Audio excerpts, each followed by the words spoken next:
Bonjour et bienvenue au journal L'Alpi Durance. Aujourd'hui, nous allons parler d'un incendie qui s'est passé le 14 juillet 2022. L'incendie s'est déclenché aux alentours d'Avignon, à la Montagnette. Il a brûlé 1600 hectares. Il s'est propagé à plusieurs endroits en bordure de la voie ferrée en raison d'une étincelle provenant probablement d'un passage de train de marchandises. L'incendie s'est propagé très vite. Pour l'éteindre, il a fallu 2 Canadair et 7 autres avions spécialisés, ainsi que l'action de plus de 500 pompiers. Voici le témoignage de l'un d'eux. En effet, d'animaux sauvages qui fuyaient, tout ce qui est principalement lapins, sangliers, tous les animaux qui peuvent vivre au sein de la montagnette.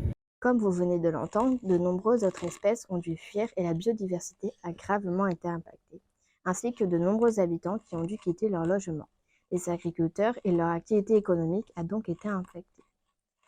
Pourquoi cet incendie a eu lieu à ce moment-là?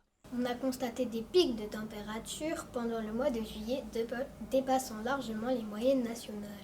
Est-ce que la sécheresse constatée dans le sud de la France et donc les incendies sont accentués par le réchauffement climatique?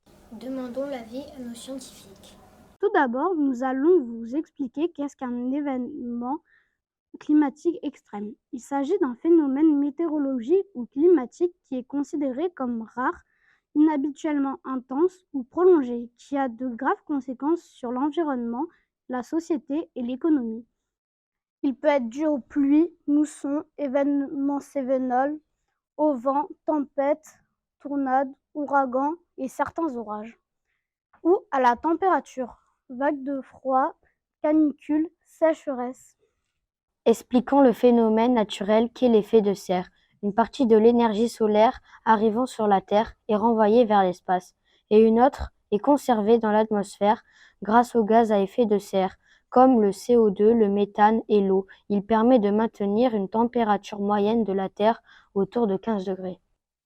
Mettons en évidence l'effet de serre à l'aide d'un saladier en verre représentant les gaz à effet de serre, une lampe chauffante pour les rayonnements solaires et un thermomètre placé sous le saladier et un autre à l'extérieur.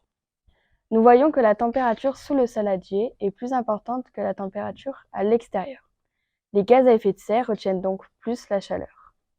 Les activités humaines, industrie et transport produisent des gaz à effet de serre. Ce qui en rajoute dans l'atmosphère retient donc plus la chaleur et entraîne le réchauffement climatique. Montrons à présent les conséquences du réchauffement climatique grâce à cette modélisation. Nous observons qu'il y a plus d'évaporation sur le film plastique lorsque l'eau est chaude que lorsque l'eau est froide. L'augmentation de la température de l'atmosphère entraîne donc plus d'évaporation, des sécheresses plus intenses et plus longues, ce qui augmente donc le risque d'incendie. Ce graphique nous montre ainsi une forte augmentation du nombre d'hectares brûlés en France depuis 2015. Ces incendies sont davantage localisés dans le sud de la France, comme nous le montre cette carte de la répartition des incendies en 2022. Comment se mobiliser contre la sécheresse? Nous pouvons limiter notre consommation d'eau.